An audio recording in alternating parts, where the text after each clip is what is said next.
Selamat pagi, perkenalkan nama saya Nimadrica Monika dengan nomor NIM 1926073. Di sini saya akan melakukan praktek pemeriksaan neurologis tingkat kesadaran.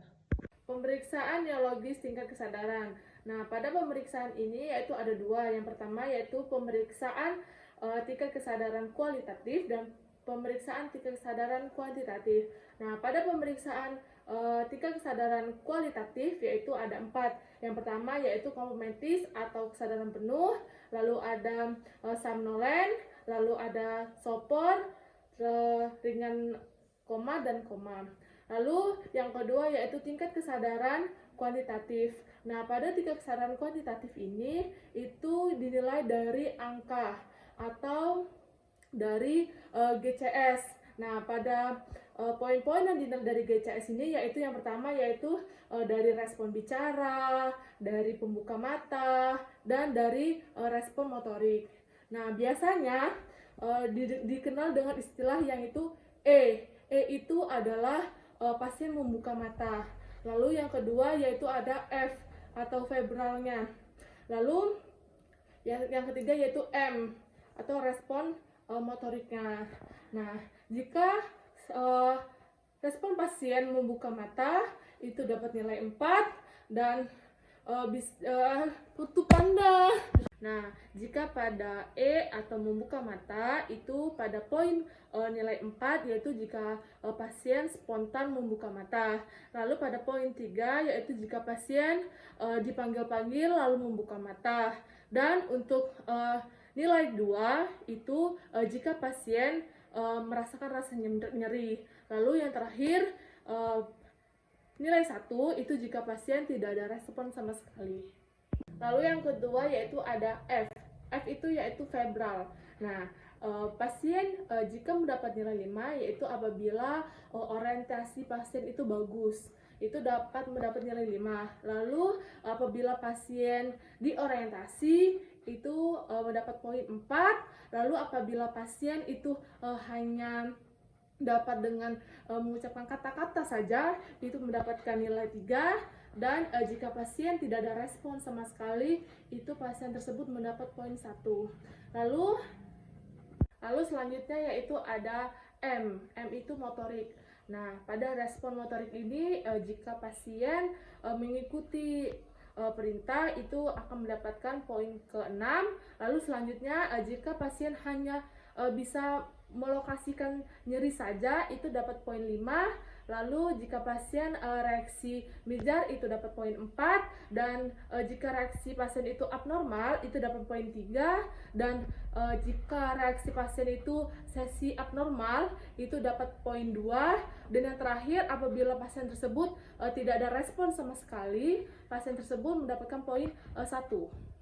Lalu selanjutnya yaitu ada GCS. Nah, GCS tertinggi dari 3 yang saya sebutkan tadi yaitu berarti tertingginya yaitu 15 dengan E tertinggi 4, M tertinggi 6, F 5. Nah, dan jika GCS-nya itu 15 itu berarti pasien tersebut komplementis. Tapi apabila GCS-nya itu 3 berarti pasien tersebut koma.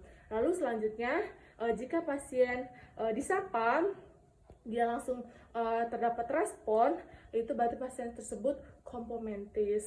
Lalu bagaimana apabila dengan somnolen? Nah, pada somnolen ini itu memberikan respon tetapi tidur lagi. Jadi kita memberikan salam, pasien tersebut memberikan respon kembali kepada kita, tetapi beberapa waktu kemudian pasien tersebut tidur kembali. Lalu pada sopor itu pasien dipanggil tidak merespon, lalu kita berikan rangsangan nyeri. Rangsangan nyeri tersebut dengan cara kita tekan bagian spartum pasien dengan jari. Nah, di sana pasien akan mengalami rangsangan nyeri. Nah, di situ baru pasien merespon kita. Lalu selanjutnya yaitu ada koma ringan.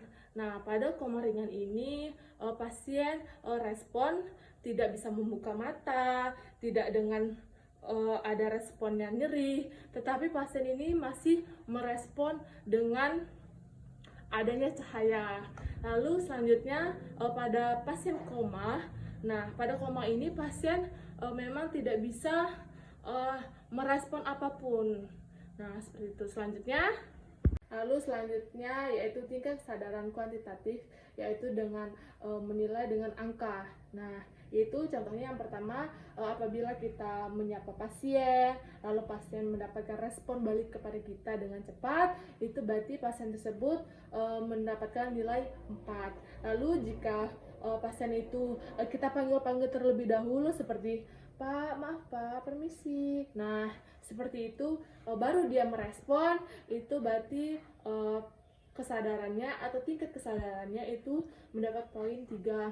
Lalu jika ada rangsangan nyeri yang kita lakukan, rangsangan nyeri baru pasien mendapatkan respon, berarti poinnya itu yaitu 2.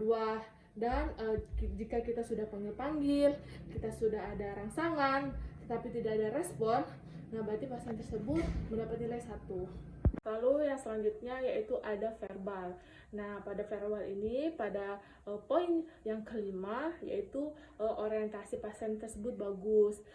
Orientasi pasien bagus itu dikatakan bagus apabila kita bertanya pada pasien, kita sedang di mana ini Pak? Atau sekarang waktu pagi atau siang Pak? Nah, itu apabila dia menjawab dengan benar, itu berarti verbalnya 5. Lalu apabila kita bertanya tapi pasien tersebut tampak bingung tapi dia bisa berkalimat, itu berarti pasien tersebut mendapatkan poin 4. Lalu selanjutnya, apabila pasien tersebut hanya bisa mengeluarkan perkata, tidak dapat melakukan perkalimat tapi hanya perkata-kata saja, tetapi tampak bingung dan setiap jawabannya itu pun salah. Nah, pada pasien tersebut dapat menilai poin 3. Lalu selanjutnya, apabila pasien tersebut hanya bisa menggeram, menggumam, tidak bisa mengeluarkan kata, nah pasien tersebut mendapat poin 2. Dan apabila pasien tersebut tidak ada respon sama sekali, nah pasien tersebut mendapat poin 1. Lalu yang terakhir yaitu motorik. Nah, pada motorik ini dengan pasien yang mendapat poin 6 yaitu pasien dapat mengikuti perintah seperti kita minta pasien untuk mengangkat tangan, menurunkan, dan lain sebagainya. Lalu pada pasien yang mendapat poin 5 yaitu pasien yang hanya mampu melokasikan tempat nyeri. Jadi pasien dapat menunjukkan lokasi nyeri tersebut.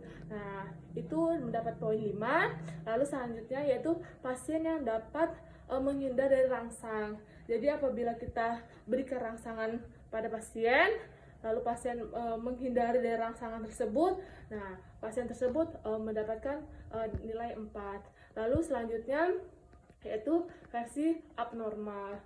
Nah, pada abnormal tersebut tangan pasien cenderung kaku di bagian dada.